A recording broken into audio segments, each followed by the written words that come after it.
இந்த இடத்த குரு பார்வையினால, இந்த வாக்குஸ்தானத்தை குரு பார்க்கறதுனால, குடும்பஸ்தானத்தை பார்க்கறதுனால தனுசு ராசிக்கு விடிவு காலம் பிறக்கும். தனுசு ராசி அதிகமாக லட்சியங்களை உடைய ராசி. பிடிவாதம்னா உச்சக்கட்ட வைராக்கியம் பிடிவாதம் உடைய ராசி. பிடிவாதமும் இருக்கும், வைராக்கியமும் இருக்கும். அடுத்தவங்களை ஏமாற்றக்கூடாதுன்னு நினச்சி ஆனால் தன்னறியாமல் ஏதோ ஒரு விஷயத்தில் தவறு செய்வாங்க. ஆனால் உண்மையிலேயே பார்க்க போனால் நல்ல எண்ணங்கள், நல்ல பழக்க வழக்கங்கள், நல்லது உடையவர்கள் தனுசு ராசி. வெளிநாட்டில் வந்து குடிபெயர்றது, படிக்கிறதுக்கு போகிறது, வேலை பார்க்கறது, கல்யாணம் பண்ணிக்கிறது, ஏன் செட்டில் பண்ணுறது, வியாபாரம் பண்ணுறது எல்லாமே நடக்கும். அப்போ 12ஆம் வீட்டை பார்க்கக்கூடிய குரு பகவானால் நல்ல தூக்கம் இந்த அக்டோபர் 18 டிசம்பர் 3 வரைக்கும் தனுசு ராசிக்கு இருக்கும். இப்போ 2ஆம் இடம் பணம் வருதுல, 12ஆம் இடத்தை பார்வையினால 2ஆம் இடம் பணம் வரும்போது அந்த பணத்தை சேர்த்து வைக்கக்கூடிய பாக்கியமும் வரும். ஒட்டுமொத்த வாழ்க்கையில் இந்த 4ஆம் இடத்தை பார்க்கக்கூடிய குரு பகவானால மிகப்பெரிய அளவில் மாற்றங்கள் நடக்கும்.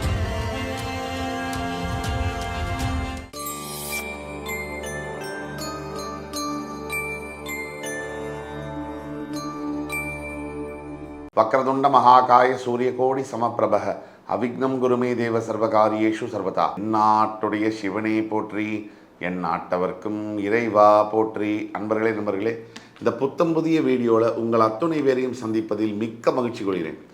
அதிசார குரு பயிற்சி சிறப்பு பலன்கள் 2025 இந்த வரிசையில் மிதுன ராசியில் இருக்கக்கூடிய குரு பகவான் தற்சமயம் அக்டோபர் 18 சரியாக கடகராசிக்கு அதிசாரம் பெற்று சஞ்சரிக்கிறார். கடகராசியில் அக்டோபர் 18 டிசம்பர் 3 வரைக்கும் குரு பகவான் இருப்பார். இந்த 45 நாளைக்கான பலன்கள் 12 ராசிக்கு அந்த வரிசையில் பார்த்துட்டு வரும்போது இன்றைக்கி நம்ம பேச போகிறது தனுசு ராசி. தனுசு ராசி காலபுருஷனுடைய 9ஆம் வீடு தனுசு ராசி. மூலம், பூராடம், உத்திராடம் நட்சத்திரங்களை பெற்றுக்கொண்ட தனுசு ராசி. தற்சமயம் தனுசு ராசிக்கு சரியாக 7ஆம் இடத்துல மிதுன ராசியில் இருக்கக்கூடிய குரு பகவானுடைய நேரடி பார்வை தனுசு ராசிக்கு வந்து கொண்டு இருக்கின்ற இந்த சூழ்நிலையில் ராசிக்கு 8ஆம் இடத்தில் மறையப் போகின்ற குரு பகவான். இதனால என்ன பலாபலன்கள், இதை பற்றி விரிவாக பார்க்கலாம். அதுக்கு முன்னாடி தனுசு ராசி நேயர்களை பற்றி ஒரு சுருக்கமாக 3 முதல் 4 பாயிண்ட் பார்த்துடலாம். தனுசு ராசி அதிகமாக லட்சியங்களை உடைய ராசி.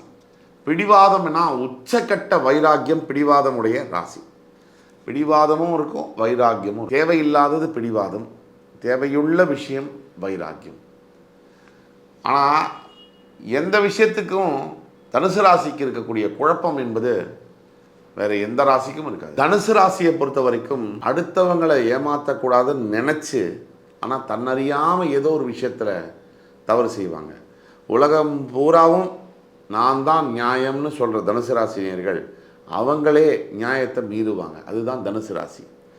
ஆனாலும் தனுசு ராசி நல்லவங்க தான், அதில் எந்த மாற்று கருத்தும் இல்லை. இவங்க மட்டும்தான் நல்லவங்க உலகத்தில் அப்படின்னு நம்பக்கூடியவங்க தனுசு ராசி. மற்றவங்களை சில சமயங்களில் ஒரு பொருட்டாகவும் மதிக்காதவர்கள் தனுசு ராசினியர்கள். ஆனால் உண்மையிலேயே பார்க்க போனால் நல்ல எண்ணங்கள், நல்ல பழக்க வழக்கங்கள், நல்லது உடையவர்கள் தனுசு ராசி. காலத்துடைய கொடுமையினாலும் இப்போ நம்ம சொல்லக்கூடிய பொது பலன்கள் பிறப்பு ஜாதகத்தில் சில மாறுதல்கள் இருக்கும்போது மிகப்பெரிய அளவில் மாற்றங்கள் இருக்கும். தனுசு ராசியை பொறுத்த வரைக்கும் எதிலும் எப்பவும் மாறாமல் இருக்கின்ற மனம் வேண்டும் தனுசு ராசிக்கு. மற்றவங்களை மாற்றக்கூடியது ஒரே வழி அன்பும் நேர்மையும் தான். தனுசு ராசிக்கு தற்சமயம் 7ல் இருக்கக்கூடிய குரு 8ல் மறையிறது ஒரு விஷயம். குரு பகவானை பொறுத்த வரைக்கும் எந்த இடத்துல இருக்கார் அப்படிங்கிறத விட அவர் பார்க்கின்ற வீடுகளுக்கு தான் பலம் அதிகம். அந்த வகையில் தனுசு ராசியுடைய 12ஆம் வீடு, 2ஆம் வீடு, 4ஆம் வீடு, இந்த 3 வீடுகளை, இந்த 3 வீடுகளை குரு பகவான் பார்க்கிறார். 12, 2, 4. 12ஆம் வீட்டை பார்க்கக்கூடிய குரு பகவானால் என்னென்ன லாபம்? 12 அப்படிங்கிற வீடு தாம்பத்தியம், வெளிநாடு சம்பந்தப்பட்ட வேலை வாய்ப்பு, திருமணம், வேலை தொடர்பு எல்லாமே. 12 அப்படிங்கிறது நிம்மதியான உறக்கம், 12 அப்படிங்கிறது கனவுகள், 12 அப்படிங்கிறது விரயம். இது எல்லாம் இந்த வீட்டை பார்க்கக்கூடிய குரு பகவானால் நல்ல உறக்கம், நிம்மதியான தூக்கம் யாருக்கு இருக்கும்? யாருக்கு வாழ்க்கையில் எந்த பிரச்சனையும் இல்லையோ அவங்க நிம்மதியாக இருப்பாங்க. அப்போ 12ஆம் வீட்டை பார்க்கக்கூடிய குரு பகவானால் நல்ல தூக்கம் இந்த அக்டோபர் 18லேருந்து டிசம்பர் 3 வரைக்கும் தனுசு ராசிக்கு இருக்கும். அதே மாதிரி குரு பகவானுடைய பார்வையினால் நல்ல தாம்பத்திய உறவு, அருமையான கணவன் மனைவி பரஸ்பர நட்பு இதெல்லாம் இருக்கும். அதே மாதிரி 12ஆம் வீட்டை பார்க்கக்கூடிய குரு பகவானால் மிகப்பெரிய அளவில் கடன் தொல்லையிலிருந்து விடுபடுவது, காசு தேவையில்லாமல் தனுசு ராசிக்கு இன்றளவும் விரயமாகி கொண்டிருக்கு. அதுக்கு காரணமும் நீங்கள் தான். தேவையில்லாத இடத்துல அதிகமாக காசு செலவு பண்ணுறதும், தேவையுள்ள இடத்துல காசு செலவு பண்ணாமல் மிச்சம் பண்ணுறதும் நினைக்கிறதும் தனுசு ராசி தான். இந்த விஷயத்தை குரு பகவானுடைய பார்வை 12ஆம் வீட்டில் விடும்போது உங்களுக்கு தேவையில்லாத காசு பண விரயம் நிற்கும். அடுத்தபடியாக உங்களுடைய 2ஆம் வீடு என்று சொல்லக்கூடிய மகர ராசியை குரு பகவான் பார்ப்பதனால தனம், வாக்கு, குடும்பம் இந்த 3 விஷயங்களும் ஓரளவுக்கு சுபத்துவம் பெறும். தன வரவு, பணம் தங்குற இடம் 2ஆம் இடம், பணம் சம்பாதிக்கிறது 11. அப்போ குருவுடைய பார்வை என்ன செய்யும் அப்படின்னா தனுசுக்கு இன்கம்மை இன்க்ரீஸ் பண்ணி கொடுக்கும். ரொம்ப வருஷம் ஆச்சு சார், பணம் இன்க்ரிமெண்ட்டு கேட்டு கம்பெனியில் அப்ரூவ் பண்ணிடுவாங்க. வெளிநாடு போகணும் சார், இப்போ வெளிநாடு 12ஆம் இடத்தை பார்க்கறதுனால வெளிநாடு செல்லக்கூடிய பாக்கியங்கள்னு வரும்.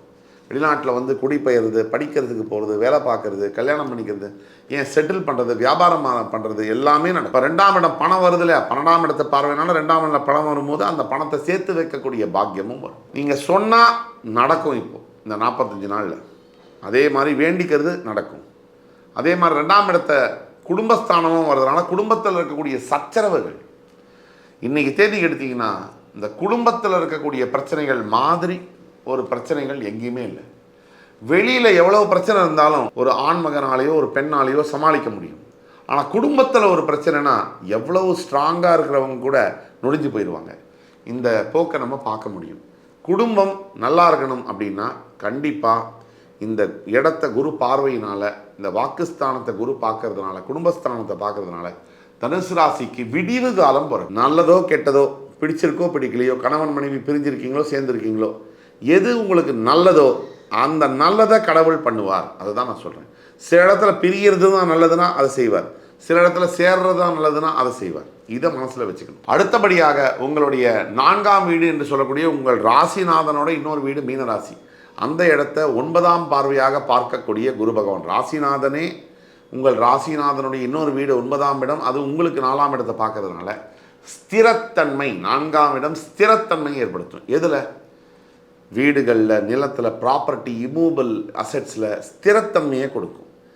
புதுசாக வீடு வாங்குகிறேன், வாகனம் வாங்குகிறேன், அதிலெல்லாம் ஒரு ஸ்திரத்தன்மையை ஏற்படுத்தும்.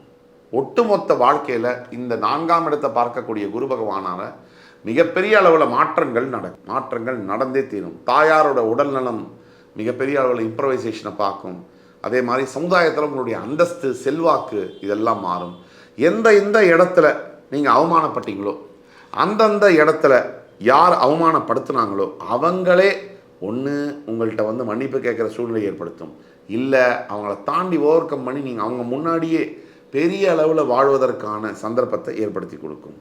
எல்லாத்துக்கும் மேலே 4ஆம் இடத்துல என்னென்ன விஷயங்கள்னால் உயர்கல்வி இதெல்லாம் உங்களுக்கு தரும். அதே மாதிரி 4ஆம் இடம் என்பது தாயார் ஸ்தானம், அந்த வீடு, வாகனங்களை, புதிய வாகனங்களை வாங்குவதற்கான விஷயங்களை ஏற்படுத்தி கொடுக்கும்னு சொன்னோம்.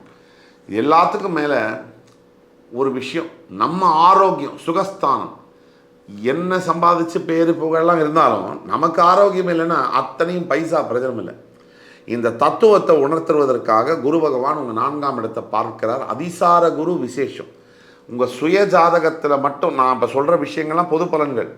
கொஞ்சம் கூட உங்கள் சுய ஜாதகத்தில் நல்ல பலன்கள் இருந்துச்சுன்னு சொன்னால் இப்போ சொல்கிற பலன்கள் 100 மடங்கு வேலை செய்யும். அது உங்களுக்கு தெரியணும். அடுத்து உங்கள் வாழ்க்கையில் என்ன நடக்க போகுதுன்னு தெரிஞ்சுக்கணுன்னா கீழே கொடுக்குற வாட்ஸ்அப் நம்பர் எங்களை தொடர்பு கொண்டு பேசுங்க. கண்டிப்பாக உங்கள் சுய ஜாதகத்தை பார்த்து நானே உங்களுக்கான துல்லியமான எதிர்கால பலன்களை சொல்கிறதுக்கு காத்துட்ருக்கேன். இப்போ பரிகாரம்னு வரும். ஆபத் சகாயேஸ்வரர் இந்த கோவில் குரு பகவான் ஆலங்குடியில் இருக்கக்கூடிய ஸ்தலம். இந்த கோவிலுக்கு போகலாம், என்னால் போக முடியல சார், எனக்கு வசதி இல்லை, நேரமும் இல்லை, பணமும் இல்லை அப்படின்னா தட்சிணாமூர்த்தி சுவாமியுடைய ஒரு படத்தை வீட்டில் வச்சு வியாழக்கிழமை தோறும் அவருக்கு பூஜை செய்து, அவருக்கு அர்ச்சனை செய்து, வீட்டுக்கு அருகாமையில் இருக்கக்கூடிய நவகிரகங்களில் இருக்கக்கூடிய குரு பகவானை அவருக்கு அர்ச்சனை செய்து, சின்ன குரு பகவானுடைய மஞ்சள் வஸ்திர ஆடை அவருக்கு சாத்தி அவரை வழிபட அப்போ பாருங்கள் வித்தியாசத்தை. எண்ணி 25 நாளைக்குள்ள உங்கள் வாழ்க்கையில் பெரிய அளவிலான மாற்றங்கள் நடக்கும். உங்கள் ஜாதகத்தை பற்றி உங்களுக்கு தெரிஞ்சுக்கணுமா, எங்களை தொடர்பு கொள்ளுங்கள்.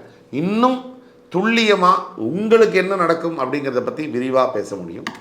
இந்த எபிசோடு உங்களுக்கு பிடிச்சிருக்கும்னு நம்புகிறேன். அடுத்து வரும் காணொலியில் வேறொரு சந்தர்ப்பத்தில் உங்களை சந்திக்கும் வரை உங்களிடம் இருந்து விடைபெறுவது உங்கள் சுபாஷ் பாலகிருஷ்ணன். நன்றி, வணக்கம், வாழ்க வளமுடன்.